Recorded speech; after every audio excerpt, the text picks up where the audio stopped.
এই অধ্যায়ে আমরা ক্লিপআর্ট নিয়ে কাজ করব।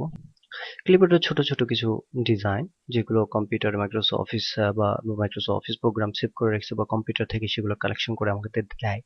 তো আমরা দেখব কিভাবে ক্লিপআর্ট ইউজ করতে হয়। ক্লিপআর্ট ইউজ করার জন্য ইনসার্ট মেনুতে ক্লিক করুন, নিচে দেখা ক্লিপআর্টে ক্লিক করুন, ফলে ক্লিপআর্ট প্রপার্টিস আসবে। এখানে সার্চ ফর আমরা এখানে যেটা লিখবো সেটাই কিন্তু আসবে যদি থাকে, যেমন পিপল যদি লিখি POPL, গো টু দিলে পিপল বিষয়ক অনেক দেখতে পাচ্ছেন, অনেক ক্লিপআর্ট চলে আসছে।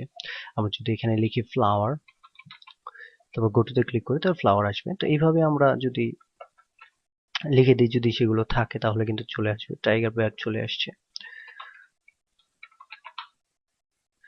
ক্লিপআর্ট ব্যবহার করার জন্য সেই ক্লিপআর্টের উপরে মাউস লেফট বাটন ধরে ক্লিক করুন, সেই ক্লিপআর্টটি আপনার কার্সর যেখানে থাকবে সেখানে চলে আসবে।